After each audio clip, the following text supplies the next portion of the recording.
ബഹുമാനപ്പെട്ട അയ്യൂബ് നബി അലൈഹിസ്സലാം ഒരിക്കൽ ഒരു തടാകത്തിൽ കുളത്തിൽ കുളിച്ചുകൊണ്ടിരിക്കുമ്പോൾ അദ്ദേഹത്തിന്റെ അടുക്കലേക്ക് വാനലോകത്ത് നിന്ന് ആകാശലോകത്ത് നിന്ന് അല്ലാഹു സുബ്ഹാനഹു വ തആല സ്വർണത്തിനാലുള്ള വെട്ടുകിളികളെ ഇറക്കിക്കൊടുത്തു. ഫജഅല യൽതഖിതുഹു ഫീ സൗബിഹി. ബഹുമാനപ്പെട്ടവർ അത് ഉടനെ തന്നെ ആ വീഴുന്ന ഓരോ വെട്ടുകിളിയും സ്വർണത്തിനാലുള്ളതാണ്. തന്റെ വസ്ത്രത്തിന്റെ ഉള്ളിലേക്ക് ആക്കാൻ വേണ്ടി പരിശ്രമിക്കുകയാണ്. അത് പറക്കി പറക്കി അദ്ദേഹത്തിന്റെ വസ്ത്രത്തിനുള്ളിലേക്ക് എടുത്തിടാൻ തുടങ്ങി. ഉടനെ അല്ലാഹു സുബ്ഹാനഹു വ തആല ചോദിച്ചു, അലം തകുൻ അഗ്നൈതക അമ്മാ തറാ. യാ അയ്യൂബ്, അല്ലയോ അയ്യൂബേ, നീ ഈ കാണുന്നതായ സ്വർണത്തിനാലുള്ള വെട്ടുകിളികളെക്കാളൊക്കെ അല്ലാഹു നിന്നെ ഐശ്വര്യമാക്കിയിട്ടില്ലേ? ഞാൻ നിന്നെ ഐശ്വര്യമാക്കിയിട്ടില്ലേ? നിനക്ക് ഞാൻ ഇതിനേക്കാളൊക്കെ വളരെ സന്തോഷം നൽകിയിട്ടില്ലേ? ബഹുമാനപ്പെട്ട അയ്യൂബ് നബി അലൈഹിസ്സലാം വലിയ ധനികനാണ്, നല്ല അതിസമ്പന്നനായ വ്യക്തിയാണ്, വളരെ സൗന്ദര്യ സ്വരൂപനായ വ്യക്തിത്വമാണ്. യാ അയ്യൂബ് അലം അഗ്നൈതുക അമ്മാ തറാ. അയ്യൂബേ, നിന്നെ നാം ഗനിയാക്കിയിട്ടില്ലയോ? ബഹുമാനപ്പെട്ട അയ്യൂബ് നബി അലൈഹിസ്സലാം ഉടനെ അതൊരു മറുപടി നൽകിയത്, ബലായ അല്ലാഹ് വലാകിൻ ലാ ഗിന അൻ ബറകതിക യാ അല്ലാഹ്. നിന്റെ ബറക്കത്ത് കിട്ടുന്നത് എത്രത്തോളം കിട്ടുമോ അത് ഞാൻ വാരിക്കൊണ്ടിരിക്കും. അതിനെ തൊട്ട് ഞാൻ ഐശ്വര്യവാനായിട്ടില്ല. ഞാൻ തേടുന്നത് നിന്റെ ബറക്കത്താണ്. നിന്റെ ബറക്കത്ത് അതെനിക്ക് ആവോളം നുകരണം. സ്വർണത്തിനാലുള്ള ഒരു വെട്ടുകിളി ആയതുകൊണ്ട് മാത്രമല്ല ഞാൻ ഇതിനെ പറക്കിയെടുക്കുന്നത്, മറിച്ചത് വാനലോകത്ത് നിന്ന് വീഴുന്നതാണ്. അതുകൊണ്ട് തന്നെ അതിനൊരു ബറക്കത്തുണ്ടെന്ന് ഞാൻ മനസ്സിലാക്കുന്നുണ്ട്. അതുകൊണ്ട് തന്നെയാണ് ഞാനത് സ്വരൂകൂട്ടി വെക്കുന്നത് എന്ന് മഹാനായ അയ്യൂബ് നബി അലൈഹിസ്സലാം അതിന് മറുപടി നൽകിയതായി ഇമാം ബുഖാരി മുസ്ലിം റിപ്പോർട്ട് ചെയ്യുന്നതായ മുത്തഫഖുൻ അലൈഹിയായ ഹദീസിൽ കാണാം. സഹോദരങ്ങളെ, ചിന്തിക്കണേ, നല്ല ചരിത്രമാണിത്. ആരാണ് അയ്യൂബ് നബി അലൈഹിസ്സലാം? നമുക്ക് എല്ലാവർക്കും അറിയാം. സൂചിപ്പിച്ചതുപോലെ അതിസമ്പന്നനായ വ്യക്തിത്വമാണ്. സമ്പന്നത എന്ന് പറഞ്ഞാൽ അദ്ദേഹത്തിനുണ്ടായിരുന്ന സമ്പാദ്യം കന്നുകാലികൾ, കൃഷികൾ മുഖേനയുള്ള സമ്പാദ്യമാണ്. അല്ലാതെ സ്വർണവും വെള്ളിയും ഒന്നും സ്വരൂക്കുട്ടി വെച്ചിട്ടല്ല. ധാരാളം കന്നുകാലികളുണ്ട്, വിശാലമായ കൃഷി സൗകര്യങ്ങൾ അല്ലാഹു അദ്ദേഹത്തിന് നൽകിയിട്ടുണ്ട്. അതിലൂടെ അദ്ദേഹം നാട്ടിൽ അറിയപ്പെട്ട സമ്പന്നനാണ്. മാത്രമല്ല നല്ല സൗന്ദര്യ സ്വരൂപനായ വ്യക്തിത്വമാണ്. നല്ല സൗന്ദര്യം, നല്ല ആരോഗ്യമുള്ളതാകുന്ന വ്യക്തിത്വം. 220 വർഷമാണ് ബഹുമാനപ്പെട്ടവർ ജീവിച്ചിരുന്നത്. ചരിത്രം കാണാം. അല്ലാഹു സുബ്ഹാനഹു വ തആല ധാരാളം ഭാര്യമാരെ നൽകി, ധാരാളം സന്താനങ്ങളെ അല്ലാഹു സമ്മാനിച്ചു. സഹോദരങ്ങളെ, അല്ലാഹു സുബ്ഹാനഹു വ തആല അദ്ദേഹത്തിന് ഒരു പരീക്ഷണം നൽകാനുള്ള കാരണം എന്തായിരുന്നു? നമുക്കെല്ലാവർക്കും അറിയാം. രോഗാതുരമാകുന്ന അവസ്ഥയിലേക്ക് അദ്ദേഹം എത്തിപ്പെട്ട സംഭവം.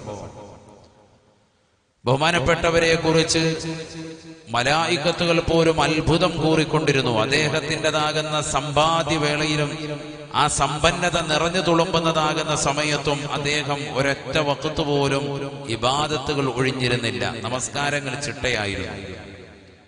എല്ലാ പ്രവാചകന്മാർക്കും നിസ്കാരമുള്ളതായ ഖുർആൻ വ്യക്തമാക്കുന്നുണ്ട്. നമുക്ക് മാത്രമുള്ള പ്രത്യേകതയല്ല നിസ്കാരം. എല്ലാ അമ്പിയാക്കൾക്കും നിസ്കാരമുണ്ടായിരുന്നു. ഖുർആൻ അത് സുവ്യക്തമാക്കുന്നുണ്ട്. പക്ഷെ നമുക്കുള്ളതുപോലെ 5 വഖത്ത് എന്ന് ക്ലിപ്തപ്പെടുത്തിയിരുന്നില്ല.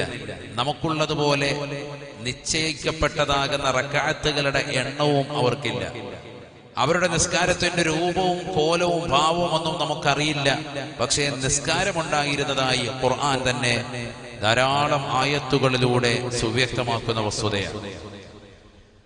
ഞാൻ പറഞ്ഞു വന്നത്, ബഹുമാനപ്പെട്ടതാകുന്ന അയ്യൂബ് നബി അലൈഹിസ്സലാം സൗന്ദര്യ സ്വരൂപനായ വ്യക്തിത്വം, ഉന്നതമാകുന്ന സമ്പത്തുള്ളതാകുന്ന രീതിയിൽ ജീവിച്ചുകൊണ്ട് നിലകൊള്ളുന്നു, ധാരാളം ഭാര്യമാർ, ധാരാളം മക്കൾ.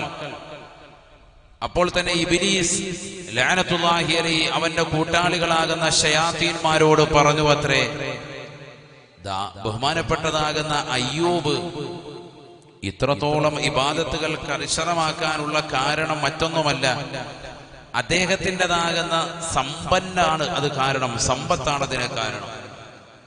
സമ്പന്നതയില്ലായിരുന്നുവെങ്കിൽ തീർച്ചയായും ഈ നിസ്കാരവും ഈ വിക്റുകളും ഈ ഔറാദുകളും ഒക്കെ അദ്ദേഹം തീർച്ചയായും മാറ്റിവെച്ചേനെ. ദാരിദ്ര്യം കൊടുത്തിരുന്നെങ്കിൽ അദ്ദേഹം ഇതെല്ലാം ഒഴിഞ്ഞേനെ. നല്ല ആരോഗ്യമുണ്ട്, ഈ ആരോഗ്യമൊക്കെ ഒന്ന് ക്ഷയിച്ചിരുന്നെങ്കിൽ അദ്ദേഹം റബ്ബിനെ അടുക്കുപോലും ഇല്ല, ഉറപ്പാണത് എന്ന് ഇബ്ലീസ് പറഞ്ഞു. സുബ്ഹാനല്ലാഹ്, അല്ലാഹു സുബ്ഹാനഹു വ തആല പരീക്ഷിക്കാൻ വേണ്ടി ഉറപ്പിച്ചു. ബഹുമാനപ്പെട്ട അയ്യൂബ് നബി അലൈഹിസ്സലാമിന് രോഗം നൽകി. നമുക്കെല്ലാവർക്കും അറിയാം, മാനസികമായി തളർത്തിക്കളയുന്ന രോഗമാണ്. പക്ഷെ ബഹുമാനപ്പെട്ടവർ പതറുന്നില്ല, ചിതറുന്നില്ല, ഈമാനികമാകുന്ന ഖുവ്വത്തോടുകൂടി തന്നെ നിലകൊണ്ടു. ശരീരമാകെ വ്രണപ്പെട്ടു, പുഴുക്കുത്തുകളായി, വല്ലാതെ പ്രയാസപ്പെടുന്നു. ബഹുമാനപ്പെട്ടവരുടെ ഭാര്യമാർ ഓരോന്നായി ഒഴിഞ്ഞു പോകുന്നു. സന്താനങ്ങൾ അദ്ദേഹത്തിൽ നിന്ന് മാറി ചിന്തിക്കുന്നു. നാട്ടുകാർ അദ്ദേഹത്തെ ആട്ടി ഓടിക്കുന്ന തലത്തിലേക്ക് എത്തുന്നു. അദ്ദേഹത്തിൻ്റെതാകുന്ന കന്നുകാലികളിൽ, അദ്ദേഹത്തിൻ്റെതാകുന്ന സമ്പത്തിലൊക്കെ അല്ലാഹു സുബ്ഹാനഹു വ തആല പല വിധേനയുള്ള നാശനഷ്ടങ്ങൾ ഉണ്ടാക്കുന്നു. കന്നുകാലികൾ ചത്തൊടുങ്ങാൻ തുടങ്ങി, കൃഷിയിൽ വല്ലാതെ നാശനഷ്ടങ്ങൾ ഉണ്ടാകാൻ തുടങ്ങി. സമ്പത്തിൽ തന്നെ തുടക്കത്തിൽ തന്നെ അല്ലാഹു പിടിച്ചു. പിന്നെ അദ്ദേഹത്തിന്റെ ആരോഗ്യത്തിലേക്ക് ശ്രദ്ധ കേന്ദ്രീകരിച്ചു. ആരോഗ്യം ക്ഷയിക്കാൻ തുടങ്ങി. സഹോദരങ്ങളെ, ഞാൻ വല്ലാതെ പറയുന്നില്ല, മാനസികമായി ബഹുമാനപ്പെട്ടവർ തളരാതെ മുന്നോട്ട് പോവാൻ. പ്രയാസം വരുന്ന സന്ദർഭത്തിലും ബഹുമാനപ്പെട്ടവർ ദിക്റിലും ഔറാദിലും തന്നെ മുഴുകിക്കൊണ്ട് നിലകൊണ്ടു, അള്ളാഹുവിനെ മുറുകെ പിടിച്ച് നിലകൊണ്ടു. പറയുന്നത് ഖുർആനാണ്, മനസ്സിലാക്കണം നമ്മൾ. അദ്ദേഹത്തെ പുകഴ്ത്തിയത് ഖുർആനാണ്. അദ്ദേഹത്തിന്റെ പ്രിയപ്പെട്ടതാകുന്ന ഭാര്യ റഹ്മത്ത് ബീവി റളിയല്ലാഹു അൻഹ, അദ്ദേഹത്തിന്റെ ആ ഭാര്യ ഒഴിച്ച് ബാക്കി എല്ലാവരും കൈയൊഴിഞ്ഞു. ബിസ്മില്ലാഹിർ റഹ്മാനിർ റഹീം. വദ്കുർ അബ്ദനാ അയ്യൂബ് ഇന്നാ വജദ്നാഹു സാബിറാ നിഅമൽ അബ്ദു ഇന്നഹു അവ്വാബ്. പരിശുദ്ധമായ ഖുർആനിലൂടെ അല്ലാഹു സുബ്ഹാനഹു വ തആല വ്യക്തമായി പറയുകയാണ്, നബിയേ നബിയേ താങ്കൾ സ്മരിക്കണേ, റസൂലേ ഈ സമൂഹത്തിന് പറഞ്ഞു കൊടുക്കണേ ഹബീബേ. വെളിയങ്കോട് ഉമർ ഖാദി റളിയല്ലാഹു അൻഹു തിരുസവിധത്തിൽ അവിടുത്തെ ഉറൂസോടനുബന്ധിച്ചുകൊണ്ട് വന്നു ചേർന്നിട്ടുള്ള സഹോദര സഹോദരി, പഠിച്ചു വെക്കേണ്ട പാഠമാണ്, പാഠമാണ്. ഇന്ന് മനുഷ്യൻ സമ്പത്തിലേക്ക് കടന്നു പോകുമ്പോ റബ്ബിനെ ചിന്തിക്കാത്തവനായി പോകുകയാ, സമ്പത്തിൽ മതിമറന്നുകൊണ്ട് നിലകൊള്ളുന്നവനായി പോയാണ്.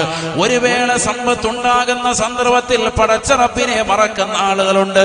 സമ്പത്ത് കുറയുന്ന സന്ദർഭത്തിലും അള്ളാഹുവിനെ ഓർക്കാത്തവരുണ്ട്. എന്നാൽ ഈ രണ്ട് സന്ദർഭങ്ങളിലും അള്ളാഹുവിനെ ഓർത്ത് ജീവിച്ചതായ അടിമയാണ് ബഹുമാനപ്പെട്ടതാകുന്ന സയ്യിദുനാ അയ്യൂബ് അലൈഹിസ്സലാം. വദ്കുർ അബ്ദനാ അയ്യൂബ്, നബിയേ നബിയേ നമ്മുടെ ദാസനായ അയ്യൂബിനെ കുറിച്ച് ഓർക്കണേ, ഓർക്കണേ, അവരെ ഒന്ന് സ്മരിക്കണേ റസൂലേ. ഇന്നാ വജദ്നാഹു സാബിറാ, തന്റെ കയ്യിലുള്ള സമ്പത്ത് മുഴുവനും നഷ്ടപ്പെട്ടു പോയപ്പോഴും, തനിക്ക് അല്ലാഹു നൽകിയിരിക്കുന്ന അധികാരങ്ങൾ നഷ്ടപ്പെട്ടു പോയപ്പോഴും, ആളുകൾ തന്നെ ആക്ഷേപങ്ങൾ ചൊരിഞ്ഞുകൊണ്ട് മാറി ചിന്തിക്കുമ്പോഴും, ജനങ്ങളെല്ലാവരും വെറുക്കുന്ന രോഗങ്ങൾ നൽകിക്കൊണ്ട് പടച്ച റബ്ബ് പരീക്ഷിച്ചപ്പോഴും, ഇന്നാ വജദ്നാഹു സാബിറാ, നാം അദ്ദേഹത്തെ എത്തിച്ചത് ക്ഷമാശീലനായിട്ടെന്ന് പരിശുദ്ധമായ ഖുർആൻ. നിഅമൽ നിഅമൽ അബ്ദു, പഠിക്കണേ. ഖുർആൻ വ്യക്തമായി പഠിപ്പിക്കുകയാണ്. നിഅമൽ അബ്ദു, എത്ര നല്ല ദാസനാണ് അയ്യൂബ്. ഇന്നഹു അവ്വാബ്, വിഷമങ്ങളും പ്രയാസങ്ങളും ഉണ്ടായപ്പോഴും പടച്ച റബ്ബിലേക്ക് തൗബ ചെയ്തുകൊണ്ട് മടങ്ങിയവനാണ്. അല്ലാഹുവേ, പടച്ച റബ്ബേ, എനിക്ക് എല്ലാവിധമാകുന്ന ആഫിയത്തും നൽകണേ അല്ലാ. പടച്ച റബ്ബേ, നിന്നിലേക്ക് ഞാനിതാ തൗബ ചെയ്തു മടങ്ങുന്നു അല്ലാ.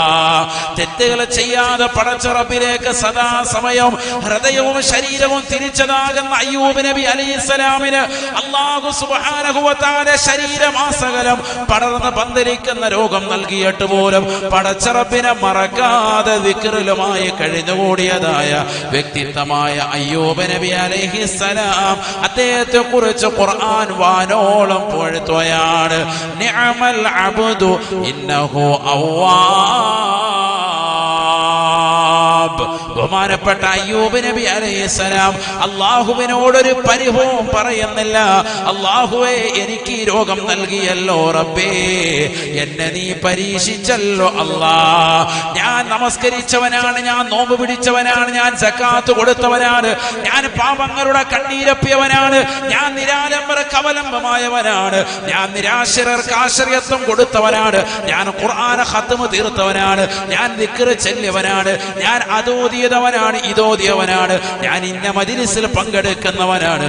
എന്നിട്ടും അല്ലാഹു എനിക്ക് ഈ പരീക്ഷണങ്ങൾ നൽകിയല്ലോ. എത്രയെത്ര ആളുകളാണ് നമുക്കിടയിൽ ഈ രീതിയിലുള്ള കമന്റുകൾ പറയുന്നത്. സഹോദരാ, ഈ രീതിയിൽ വിലപിക്കുന്ന ഉമ്മമാരില്ലേ, സഹോദരിമാരില്ലേ?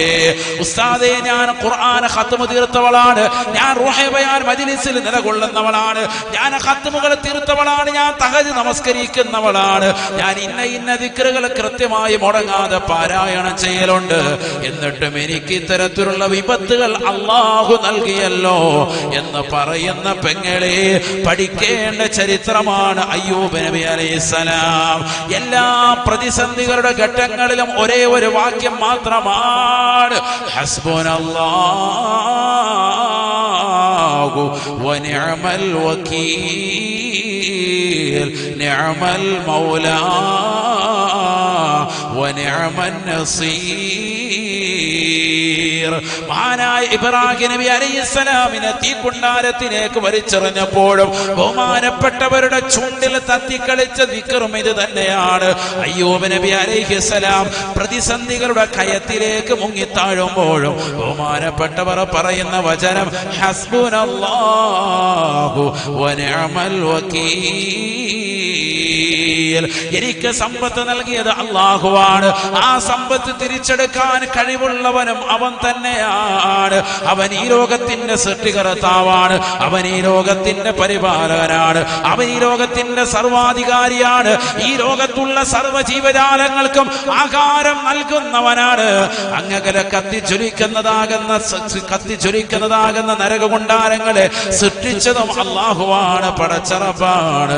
ലോകത്തുള്ള സർവ്വ സൃഷ്ടിജാലങ്ങൾക്കും ആഹാരം നൽകുന്നവൻ അവനാണ്.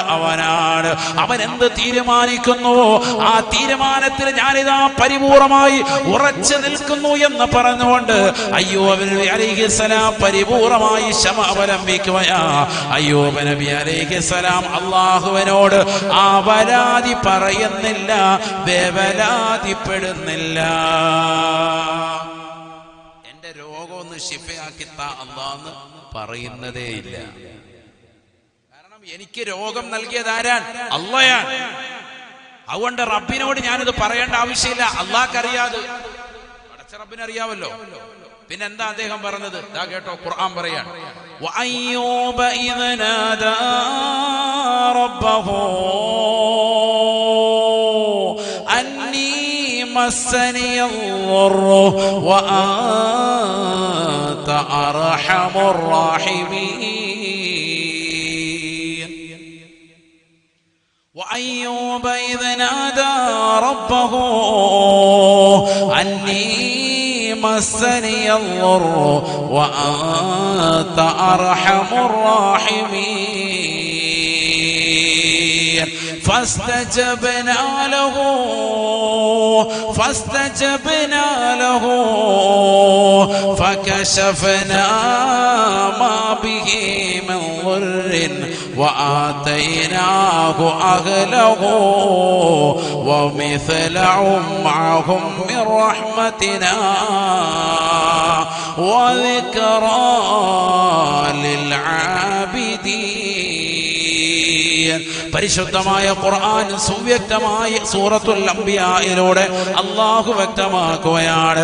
അയ്യൂബ് നബി അലൈഹിസ്സലാം പടച്ച റബ്ബിനോട് പറയുകയാണ്, അല്ലാഹുവേ പടച്ച റബ്ബേ, അന്നീ മസ്സനിയദുറു, എനിക്ക് വല്ലാത്ത ദുരിതം വന്നിരിക്കുന്നു അല്ലാഹ്, വഅൻത അർഹമുർ റഹീമീൻ,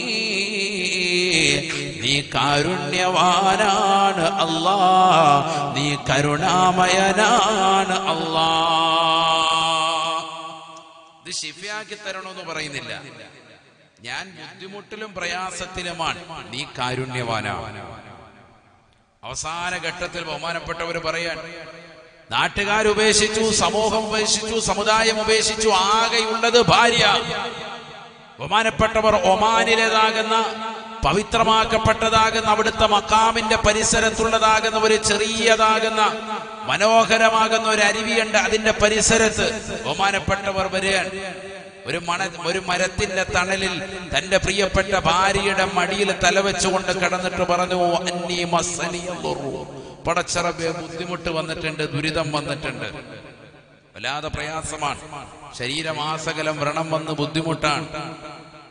വഅൻത അർഹമുർ റഹീമീൻ, നീ കരുണാമയനാണ് അല്ലാഹ്. ഫസ്തജബ്നാ ലഹു, ബഹുമാനപ്പെട്ടവർക്ക് അല്ലാഹു സുബ്ഹാനഹു വ തആല ഉത്തരം നൽകിയത്രേ. ഫകശഫനാ മാ ബിഹി മിൻ ളുറിൻ, അല്ലാഹു സുബ്ഹാനഹു വ തആല ആ സംഭവിച്ചു പോയതാകുന്ന ബുദ്ധിമുട്ട് പരിപൂർണമായി മാറ്റിക്കൊടുക്കുകയാണ്. സുബ്ഹാനല്ലാഹ്, അദ്ദേഹത്തോട് അല്ലാഹു സുബ്ഹാനഹു വ തആല പറയുകയാണ്, ഹാദാ മുഗ്തസലും ബാരിദുൻ വശറാബ്. ബഹുമാനപ്പെട്ടവർക്ക് രണ്ട് അരുവികൾ കാണിച്ചു കൊടുത്തിട്ട് പറയുന്നു, അല്ലയോ അയ്യൂബേ, ഈ രണ്ട് അരുവികളിൽ നിന്ന് നീ എടുക്കണേ, ഇതാ തണുത്തതാകുന്ന മനോഹരമായ ശുദ്ധജലമാ, കുളിക്കാനുള്ള വെള്ളമാണ്. വശറാബ്, മറ്റൊന്ന് കുടിക്കാനുള്ള വെള്ളമാണ്. ഈ രണ്ട് അരുവികൾ കുളിക്കാനും കുടിക്കാനും ഉപയോഗിക്കണേ, നിനക്ക് നാം നൽകുന്ന അരുവിയാണ്. നിന്റെ കാലിട്ടൊന്ന് ജസ്റ്റ് ഒന്ന് അടിക്കാൻ പറഞ്ഞു. അല്ലാഹ് പറഞ്ഞു ആരോട്? ബഹുമാനപ്പെട്ട അയ്യൂബ് നബി അലൈഹിസ്സലാമിനോട്. മറ്റൊരായത്താണ്, നിന്നെ കാലുകൊണ്ടൊന്ന് ചവിട്ടണേ, ഇതാ നിനക്ക് മനോഹരമായ കുളിക്കാനും കുടിക്കാനുമുള്ള വെള്ളം നിന്റെ കാൽ ചുവട്ടിൽ ഇതാ റെഡിയാണ്. നമ്മള് പെരുന്നാളിന്റെ സന്ദർഭത്തിൽ ബഹുമാനപ്പെട്ട ഇസ്മായിൽ നബി അലൈഹി സ്വലാമിന്റെ ചരിത്രം പറയുമ്പോൾ, സംസമിനെ കുറിച്ച് പറയുമ്പോൾ നമ്മൾ പഠിച്ചിട്ടുണ്ട്. ഇസ്മായിൽ നബി അലൈഹി സ്വലാമിന്റെ പാദമിച്ചടിച്ച സ്ഥലത്താണ് എന്ത് വന്നത്? സംസം. ഇന്ന് ഭൂമിയിൽ നിലകൊള്ളുന്ന ഏറ്റവും ശ്രേഷ്ഠമായ വെള്ളമാണ് ഏത്? സംസം. ഇന്ന് ഭൂമിയിലുള്ളതിൽ ഏറ്റവും ശ്രേഷ്ഠമായതാണ്. അഫ്ളലുൽ മിയാഹി മാഉൻ ഖദ് നബാ മിൻ ബൈനി അസാബിഇൻ നബിയിൽ മുത്തബാ യലീഹി മാഉ സംസമുൻ ഫൽ കൗസറു ഫാമിസറ നൈലിൻ ثم ബാഖിൽ അൻഹുറു. ലോകത്തെ ഏറ്റവും ശ്രേഷ്ഠമായ വെള്ളം മഹത്തുക്കളാകുന്ന ഇമാമികൾ രേഖപ്പെടുത്തുന്നു. കൻസുർ റാഗബീൻ എന്ന് പറയുന്ന അതിശ്രേഷ്ഠമായ മഹല്ലി എന്നറിയപ്പെടുന്ന ഗ്രന്ഥം, മഹല്ലി ഇമാമിന്റെ ഗ്രന്ഥം, അതിന്റെ 1-ാം വാല്യം 18-ാമത്തെ പേജിൽ കല്ലൂബി ഉമൈറ എന്ന ഷറഹിൽ ഈ ബൈത്ത് കിടപ്പുണ്ട്. അഫ്ളലുൽ മിയാഹി മാഉൻ ഖദ് നബാ മിൻ ബൈനി അസാബിഇൻ നബിയിൽ മുത്തബാ യലീഹി മാഉ സംസമുൻ ഫൽകൗസറു ഫമിസറ നൈലിൻ ثم ബാഖിൽ അൻഹുറു. ലോകത്തെ ഏറ്റവും ശ്രേഷ്ഠമായ വെള്ളം മുത്തുനബി സല്ലല്ലാഹു അലൈഹി വസല്ലമ തങ്ങളുടെ സംശുദ്ധമാക്കപ്പെട്ടതാകുന്ന രണ്ട് വലത് കൈയുടെ രണ്ട് വിരലുകൾക്കിടയിലൂടെ ഉത്ഭവിച്ചതാണ്. അത് ഹുദൈബിയയിൽ വെച്ചുകൊണ്ട് നടന്ന സംഭവമാണ്. വെള്ളമില്ലാതെ വിഷമിച്ചതാകുന്ന 1500ഓളം വരുന്ന സ്വഹാബത്ത് കുടിക്കാനും കുളിക്കാനും വുളൂ ചെയ്യാനും ഒന്നുമില്ല എന്ന് പറഞ്ഞപ്പോ ഉള്ള വെള്ളം കൊണ്ടുവരാൻ പറഞ്ഞു. അതിനുള്ളിലേക്ക്, ആ പാത്രത്തിനുള്ളിലേക്ക് പരിശുദ്ധ പ്രവാചകൻ തന്റെ ശറഫാക്കപ്പെട്ട കൈ വെച്ചു. സുബ്ഹാനല്ലാഹ്, വലത് കൈയുടേതാകുന്ന രണ്ട് വിരലുകൾക്കിടയിൽ നിന്ന് ഉത്ഭവിച്ചു. അത് അന്നുള്ള 1500ഓളം വരുന്ന സ്വഹാബത്ത് കുടിച്ചു, ആവശ്യത്തിന് ഉപയോഗിച്ചു, അംഗസ്നാനം ചെയ്തു. അന്ന് നിലച്ചു. കയ്യിലെടുത്തപ്പോ വെള്ളം നിലച്ചു. ഉറവ് പൊട്ടി ഒഴുകി. എവിടുന്ന്? കൈയുടെ വിരലിന്റെ ഇടയിൽ. ആരുടെ? അഷ്റഫുൽ ഖൽഖ് മുഹമ്മദ് മുസ്തഫ. ലോകത്തെ ഏറ്റവും ശ്രേഷ്ഠമായ വെള്ളം മുത്തുനബിയുടെ കയ്യിൽ നിന്ന് പുറപ്പെട്ട അന്നത്തെ വെള്ളമാണ്. രണ്ടാമത്തേത് ഏതാണ്? യലീഹി മാഉ സംസം, പരിശുദ്ധമായ സംസമാണ് രണ്ടാമത്തെ വെള്ളം. അതാണ് ഫൽ കൗസറു. പിന്നീട് ശ്രേഷ്ഠതയുടെ വിഷയത്തിൽ മൂന്നാം സ്ഥാനം ഹൗദുൽ കൗസറിനാണ്. ഉസ്താദിനെ തെറ്റി പോയോ? ഹൗദുൽ കൗസർ മൂന്നാം സ്ഥാനമുള്ളൂ, അങ്ങനെ കരുതണ്ട. ശ്രേഷ്ഠതയുടെ വിഷയത്തിൽ മൂന്നാം സ്ഥാനം. അതെന്താ കാരണം? ഒന്നാം സ്ഥാനം മുത്തുനബിയുടെ ശരീരത്തിൽ നിന്ന് ഉറപ്പെട്ടത്. നബി തങ്ങളുടെ ശരീരം സുന്നികളാകുന്ന നമ്മളെ സംബന്ധിച്ചിടത്തോളം ഏറ്റവും വിലപ്പെട്ടതാണ്. ആ പ്രവാചകന്റെ ശരീരത്തിൽ നിന്ന് പുറപ്പെടുന്ന എന്ത് വസ്തുവും അതിന് ബറക്കത്തുണ്ടാവും. അങ്ങനെ വിശ്വസിക്കുന്നവരാണ് നമ്മൾ. അതുകൊണ്ട് ശരീരത്തിൽ നിന്ന് പുറപ്പെട്ടതിന് ഒന്നാം സ്ഥാനം, ഹൗദുൽ കൗസർ മൂന്നാം സ്ഥാനം. എന്തുകൊണ്ട്? പ്രവാചകർക്ക് നൽകുന്ന വസ്തുവാണത് ഹൗദുൽ കൗസർ. നബിയുടെ ശരീരവുമായി ബന്ധപ്പെട്ട് കിടക്കുന്നതല്ല. പറഞ്ഞ മനസ്സിലായോ നിങ്ങൾക്ക്? ഹൗദുൽ കൗസർ നാളെ സ്വർഗത്തിൽ കിട്ടുന്ന ഒരു പാനീയമാണ്. അത് ആർക്ക് കൊടുക്കുന്നതാണ്? മുത്തുനബിക്കായിട്ട് നൽകുന്നതാണ്. അത് മൂന്നാം സ്ഥാനമാകാൻ കാരണം എന്തുകൊണ്ട്? നബിയുടെ ശരീരത്തിൽ നിന്ന് പുറപ്പെട്ടതല്ല. അത് നബിക്ക് അങ്ങോട്ട് നൽകുന്നതായ സമ്മാനമാണത്. ഇന്ന അഅതൈനാകൽ കൗസർ. നബിയെ, തങ്ങൾക്കിതാ നാം ഹൗദുൽ കൗസർ നൽകിയിരിക്കുന്നു. ഒരർത്ഥം. അല്ലാഹു തൗഫീഖ് നൽകട്ടെ. അതുകൊണ്ടത് മൂന്നാം സ്ഥാനമായി. രണ്ടാം സ്ഥാനം ഏതിന്? സംസമിന്. അതെന്താ? ബഹുമാനപ്പെട്ടതാകുന്ന ഇസ്മായിൽ നബി അലൈഹിസ്സലാം എന്ന് പറയുന്ന പ്രവാചകന്റെ വല്ലുപ്പ തന്നെയാണ്. മുത്തുനബിയുടെ വല്ലുപ്പ തന്നെയാണ്. ഇസ്മായിൽ നബി അലൈഹിസ്സലാമിന്റെ പരമ്പരയിലൂടെയാണ് ആര് വന്നിട്ടുള്ളത്? മുഹമ്മദുർ റസൂലുള്ളാഹി സ്വല്ലല്ലാഹു അലൈഹി വസല്ലം തങ്ങൾ ഉദയം ചെയ്തത്. അതുകൊണ്ട് തന്നെ അവിടുത്തെ പാദസ്പർശം കൊണ്ട് അനുഗ്രഹിക്കപ്പെട്ട വെള്ളമാണ് രണ്ടാം സ്ഥാനം.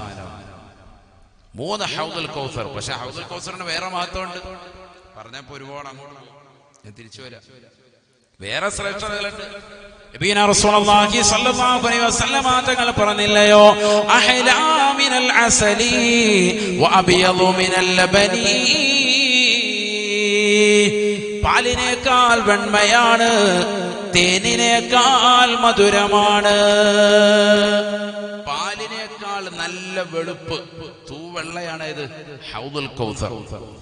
തേനിനേക്കാൾ മധുരമാണ്. മൻ ശരിബ മിൻഹാ ലം യളമഅ ബഅദഹാ അബദാ. അതിൽ നിന്നൊരൊറ്റ കവിൾ കുടിച്ചാൽ തന്നെ പിന്നീട് ഒരിക്കലും ദാഹനം ഉണ്ടാവുകയില്ല എന്നും നബിയുനാ റസൂലുള്ളാഹി. അതൊക്കെ ഹൗദുൽ കൗസറിന്റെ മഹത്താണ്. അത് അതിന്റെ ശ്രേഷ്ഠത. അപ്പം ശ്രദ്ധിക്കാൻ, ഒന്നാം സ്ഥാനം മുത്തുനബി സല്ലല്ലാഹു അലൈഹി വസല്ലം തങ്ങളുടെ ശരീരത്തിൽ നിന്ന് ഹുദൈബിയയിൽ വെച്ചുകൊണ്ട് ഉത്ഭവിച്ചതാകുന്ന വെള്ളം. അത് കഴിഞ്ഞിട്ടുണ്ട്, ഇനി ആ വെള്ളം ഇല്ല. രണ്ടാം സ്ഥാനം ബഹുമാനപ്പെട്ടതാകുന്ന ഇസ്മായിൽ നബി അലൈഹിസ്സലാമിന്റെ പാദസ്പർശം കൊണ്ട് അനുഗ്രഹീതമാക്കപ്പെട്ടതായ പവിത്രമാക്കപ്പെട്ട സംസം. 3 ഹൗദുൽ കൗസർ. 4 നൈൽ നദിയിലെ വെള്ളം. കാരണം നൈൽ നദിയിലെ വെള്ളം, നൈലിന്റെ ഉത്ഭവം ഇപ്പോഴും ശാസ്ത്രം കണ്ടെത്തിയിട്ടില്ല. വിശാലമായി കിടക്കുന്നതാകുന്ന, പ്രവിശാലമായി കിടക്കുന്ന നൈൽ, നമ്മുടെ കേരളത്തിൽ തന്നെ എത്രയോ നദികളുണ്ട്. അതിന്റെയൊക്കെ ഉത്ഭവങ്ങൾ കണ്ടെത്തിയിട്ടുണ്ട്. എവിടെ നിന്നാണ് അത് ഉത്ഭവിക്കുന്നത്, ഇതിന്റെ തുടക്കം. പക്ഷെ നൈൽ നദിയുടെ ഉത്ഭവം ഒരു ഹദീസിൽ കാണാം തഹത്തുൽ അർശ്, അർശിന്റെ താഴ്ഭാഗത്ത് നിന്നാണ് അത്ര. സുബ്ഹാനല്ലാഹ്. ഇന്നും ശാസ്ത്രം കണ്ടെത്താത്തതാകുന്ന ഒരു നദി, അതിന്റെ ഉത്ഭവം ഉണ്ടെങ്കിൽ ഏതാണത്? നൈൽ നദിയാണ്. അതുകൊണ്ട് തന്നെ 4-ാം സ്ഥാനം നൈൽ നദി. മൂസാ നബി അലൈഹിസ്സലാം അടക്കമുള്ളതാകുന്ന മഹത്തുക്കളുടെ ശരീരം സ്പർശിച്ചിട്ടുണ്ട്. ഒരുപാട് മഹത്തുക്കളുടേതാകുന്ന ശരീരം അതിൽ സ്പർശിച്ചിട്ടുണ്ട്. നൈൽ നദി 4-ാം സ്ഥാനമാണ് അതിനുള്ളത്. പിന്നെ ലോകത്തുള്ള എല്ലാ വെള്ളവും ഒരേ സ്ഥാനമാണ്. ഇടയ്ക്ക് ഞാനൊന്ന് പറഞ്ഞു എന്ന് മാത്രം, ഒന്ന് മനസ്സിലാക്കിയിരിക്കാൻ വേണ്ടി. എന്തിനാണത് പറഞ്ഞത്? ഇന്ന് നമ്മുടെ കൈവശമുള്ള വെള്ളങ്ങൾ വെച്ച് ഏറ്റവും ശ്രേഷ്ഠമായ വെള്ളമാണ് സംസം. അത് മനസ്സിലായിക്കും. പലരും ഹജ്ജ് ഉംറയൊക്കെ കഴിഞ്ഞിട്ട് തിരിച്ചു വരും, ഈ വെള്ളം കൊണ്ടുവന്ന് അങ്ങനെ തന്നെ വെക്കും. 5 ലിറ്റർ കിട്ടിയത് സൂക്ഷിച്ച് നിധി പോലെ വെക്കാൻ. അല്പം വെക്കണം, എപ്പോഴും വേണ്ടതാണ്. പക്ഷെ എന്നാലും സ്വന്തം വാപ്പ ഉമ്മ ജീവിതത്തിൽ ഒരിക്കലും മക്കയും മദീനയും ഒന്നും കാണാൻ പോലും പറ്റാത്തവർക്ക് ഒരു ഗ്ലാസ് തികച്ചു പോലും കൊടുക്കൂല. പിടിച്ചു വെച്ചാണ് കൊടുക്കുക. ഒരു ഗ്ലാസ് അവർക്കൊന്ന് വയറരിച്ച് കൊടുക്കണ്ടേ? അള്ളാഹു തൗഫീഖ് നൽകട്ടെ. മക്കയിലും മദീനയിലും ഒക്കെ പോകുമ്പോൾ, മക്കത്തൊക്കെ ചെല്ലുമ്പോൾ ധാരാളം കിട്ടും. ഉംറയ്ക്ക് പോകുമ്പോഴും ഹജ്ജിന് പോകുമ്പോഴും അള്ളാഹു നമുക്കൊക്കെ അതിന് തൗഫീഖ് നൽകട്ടെ. ആമീൻ പറയും. അള്ളാഹു നമുക്ക് എല്ലാവർക്കും ഹജ്ജിനും ഉംറയ്ക്കും തൗഫീഖ് നൽകട്ടെ. വയറ് നിറച്ചു കുടിക്കണമെന്നാണ് സംസം വെള്ളം. വയറ് നിറച്ചു കുടിക്കുന്നവൻ മുഅ്മിൻ, വയറ് നിറയ്ക്കാത്തവൻ മുനാഫിഖ്. സയ്യിദുനാ റസൂലുള്ളാഹി കപട വിശ്വാസിയാണ്. വയറ് നിറയ്ക്കണം. നിന്റെ ഖൽബും നിന്റെ ഹൃദയവും നിന്റെ ശരീരത്തിന്റെ മജ്ജയും മാംസവും ഒക്കെ സംസം വെള്ളത്താൽ നിറയട്ടെ. ഏറ്റവും പോഷകാഹാരമുള്ളതാകുന്ന വെള്ളമാണ്. അബൂദർ ഗിഫാരി റളിയല്ലാഹു അൻഹു 1 മാസക്കാലം മുഴുവനും അത് കുടിച്ചു. സമിൻതു, അദ്ദേഹം പറയുന്നത് കാണാം, അത് കുടിച്ചു കുടിച്ചു കുടിച്ച് ഞാൻ തടി വെച്ചു, നല്ല പുഷ്ടി പ്രാപിച്ചു എന്നാണ്. എന്ന് പറഞ്ഞാൽ ഭക്ഷണത്തോട് തന്നെ വല്ലാതെ കിടപിടിക്കും. എല്ലാ പോഷകങ്ങളും ചേർന്നിട്ടുള്ളതാകുന്ന വളരെ വലിയ പ്രോട്ടീൻ ഉള്ളതാകുന്ന വെള്ളമാണ് സംസം. അല്ലാഹു ആവോളം നുകരാൻ തൗഫീഖ് നൽകട്ടെ.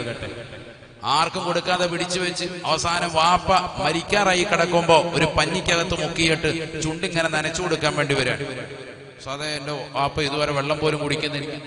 വാപ്പ രോഗശീലം കിടക്കുന്നതിന് മുമ്പ് ഒരു ഗ്ലാസ് കൊടുത്തിരുന്നെങ്കിൽ, നീയത്ത് വെച്ച് കുടിച്ചിരുന്നെങ്കിൽ അദ്ദേഹം ഈ കടപ്പ് കിടക്കൂല, ആരോഗ്യത്തോട് എഴുന്നേറ്റിരുന്നേനെ.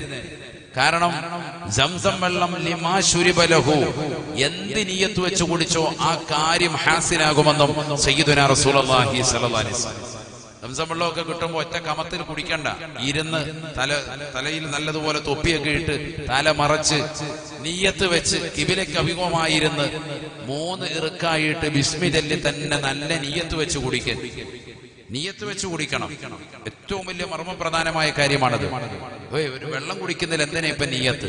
മാഉ സംസം ലിമാ ശുരിബ ലഹു, എന്ത് നീയത്ത് വെച്ച് കുടിച്ചോ അത് ഹാസിലാകുമെന്ന് മുഹമ്മദ് റസൂലുള്ളാഹി സ്വല്ലല്ലാഹി അലൈഹി വസല്ലം. ഞാനിതിപ്പോ ഇടയ്ക്ക് പറഞ്ഞത് നമുക്കിടയിൽ അത് കിട്ടൽ ഈ സമയത്തുണ്ട്. അതുകൊണ്ട് അതൊന്ന് ശ്രദ്ധിച്ചോ. അള്ളാഹു തൗഫീഖ് നൽകട്ടെ. അള്ളാഹു തൗഫീഖ് നൽകട്ടെ. ആ സംസം വെള്ളം അത് ഉറവ് പൊട്ടി ഒഴുകിയത് ബഹുമാനപ്പെട്ട ഇസ്മായിൽ നബി അലൈഹിസ്സലാമിന്റെ പാദസ്പർശം കൊണ്ടാണ്. 2-ാം സ്ഥാനം ഇന്ന് നിലകൊള്ളുന്നതാകുന്ന വെള്ളങ്ങളിൽ 1-ാം സ്ഥാനവും കരഗതമാക്കാൻ കാരണമായത് അതാണ്. നോക്കൂ, നിങ്ങൾ അയ്യൂബ് നബി അലൈഹിസ്സലാമിനോട് പറഞ്ഞു, കാലിട്ടൊന്ന് അടിക്കാൻ. നിങ്ങൾ ഒമാനിൽ പോയിട്ടുണ്ടെങ്കിൽ ആ സ്ഥലം നിങ്ങൾക്ക് കാണാൻ സാധിക്കും. അൽഹംദുലില്ലാ, അള്ളാഹുവിന്റെ തൗഫീഖ് കൊണ്ട് പല പ്രാവശ്യവും ഈ വിനീതന് സാധ്യമായിട്ടുണ്ട്. അള്ളാഹു നമുക്കൊക്കെ അത് പോകാനും ആ മഹത്തുക്കളെയൊക്കെ ഒന്ന് സിയാറത്ത് ചെയ്യാനും അള്ളാഹു തൗഫീഖ് നൽകട്ടെ. അവിടുത്തെ മഖാമി എന്ന് പറയപ്പെടുന്ന പവിത്രമായ ആ ഖബർസ്ഥാനിന്റെ താഴ്ഭാഗത്തായി മനോഹരമാകുന്ന ഒരു അരുവി കാണാം. നിങ്ങളൊന്ന് മനസ്സിലാക്കണം, ഖുർആൻ പറഞ്ഞതുപോലെ തന്നെ ഇന്നും നിലകൊള്ളുന്നു.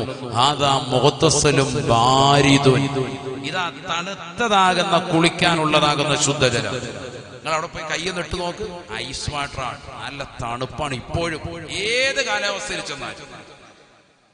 ആർക്കാണ് ഇവിടെ നിരീശ്വരവാദത്തിന് പോകാൻ ഇത്ര താല്പര്യം? ആർക്കാണ് ഇവിടെ യുക്തിവാദത്തിന് കൊടപിടിക്കാൻ ഇത്ര താല്പര്യം? വൈകിട്ടൊക്കെ ചെറുപ്പക്കാരായ ആളുകൾ വാട്സാപ്പ് ഗ്രൂപ്പുകൾ ക്രിയേറ്റ് ചെയ്തിട്ട് അങ്ങോട്ടും ഇങ്ങോട്ടും ഖുർആനിലേക്കൊന്ന് മടങ്ങി വരേൻ. ഖുർആൻ വെല്ലുവിളിക്കുന്നു, ഹാദാ മുഗ്തസലും ബാരിദുൻ വശറാബ്. അന്ന് പറഞ്ഞതാകുന്ന 1400 വർഷം മുമ്പ് ഇറങ്ങിയ ഖുർആൻ ഇന്നും കാലാവസ്ഥ വ്യതിയാനങ്ങൾ ഉണ്ടായിട്ട് പോലും ഏത് കാലഘട്ടത്തിലും അയ്യൂബ് നബി അലൈഹിസ്സലാമിന്റെ മഖാമിന്റെ താഴ്ഭാഗത്ത് സ്ഥിതി ചെയ്യുന്ന മഹാനുഭാവൻ കാലിട്ടടിച്ച സ്ഥലത്തുനിന്നുകൊണ്ട് പുറപ്പെട്ടതാകുന്ന 2 അരുവികൾ ഇന്നും നിങ്ങൾക്ക് കാണാൻ സാധിക്കും. തണുത്തതാകുന്ന മനോഹരമാകുന്ന വെള്ളം, ഒന്ന് കുളിക്കാൻ, മറ്റൊന്ന് കുടിക്കാനുള്ള വെള്ളം. ആളുകൾ അവിടെ വരുന്നുണ്ട്, കുളിക്കുന്നുണ്ട്. അരുവി എന്നൊക്കെ പറഞ്ഞാൽ അതുപോലത്തെ ശുദ്ധജലാണ്. ഇപ്പോഴും നിങ്ങൾ അവിടെ ചെന്നാൽ നല്ല തെളിഞ്ഞ വെള്ളം. അള്ളാഹു നേരിട്ടെന്ന് കാണാനും അല്പമെങ്കിലും നുകരുവാനും തൗഫീഖ് നൽകി അനുഗ്രഹിക്കട്ടെ. അള്ളാഹു തൗഫീഖ് നൽകട്ടെ. ബഹുമാനപ്പെട്ടവർ അത് കുളിക്കുകയാണ്, അതിൽ നിന്നും കുടിക്കുകയും ചെയ്യുകയാണ്. അൽഹംദുലില്ലാഹ്. പരിശുദ്ധമായ ഖുർആൻ പറയുകയാണ്, വിപത്തുകളും പ്രതിസന്ധികളും കടന്നു വന്നപ്പോഴും പടച്ച റബ്ബിനെ മുറുകെ പിടിച്ചതായ അയ്യൂബ് നബി അലൈഹിസ്സലാം ഫസ്തജബ്നാ ലഹു ഫകശഫനാ ബാബിഹി മിൻ ളുർരിൻ വആതൈനാഹു അഹ്ലഹു വമിസ്ലഹും മഅഹും മിൻ റഹ്മതിനാ വദിക്റാ ലിൽ ആബിദീൻ. പ്രതിസന്ധികളും പ്രയാസങ്ങളും ഉണ്ടായപ്പോൾ പടച്ച റബ്ബിനെ മുറുകെ പിടിച്ചു അയ്യൂബ് നബി അലൈഹിസ്സലാം. നന്മയുടെ സമയത്തും ക്ഷേമമുള്ള സമയത്തും ക്ഷാമത്തിന്റെ സന്ദർഭത്തിലും അള്ളാഹുവിനെ മുറുകെ പിടിച്ചു അയ്യൂബ് നബി അലൈഹിസ്സലാം. ആരോഗ്യമുള്ള ഘട്ടത്തിലും അനാരോഗ്യത്തിന്റെ അവസ്ഥയിലും അള്ളാഹുവിന് ശുക്ർ ചെയ്ത് നിലകൊണ്ടു അയ്യൂബ് നബി അലൈഹിസ്സലാം. അതുകൊണ്ട് തന്നെ പടച്ച റബ്ബ് വിളിക്കുന്നത് അയ്യൂബിന് സാബിർ, ക്ഷമാശീലനാകുന്ന വ്യക്തിത്വമാണ്. അള്ളാഹുവിന് ഇഷ്ടദാസന്മാരിൽ പ്രമുഖനാണ് അയ്യൂബ് നബി അലൈഹിസ്സലാം. അദ്ദേഹത്തിന്റെ കുടുംബത്തെയും നാം തിരിച്ചു നൽകി. വആതൈനാഹു അഹ്ലഹു വമിസ്ലഹും മഅഹും മിൻ റഹ്മതിനാ. മുമ്പുണ്ടായിരുന്നതിനേക്കാൾ ഇരട്ടി സമ്പത്തും മുമ്പുണ്ടാതിനേക്കാൾ ഇരട്ടി സന്താനങ്ങളും ഇണകളും നാം നൽകി അദ്ദേഹത്തെ അനുഗ്രഹിച്ചു.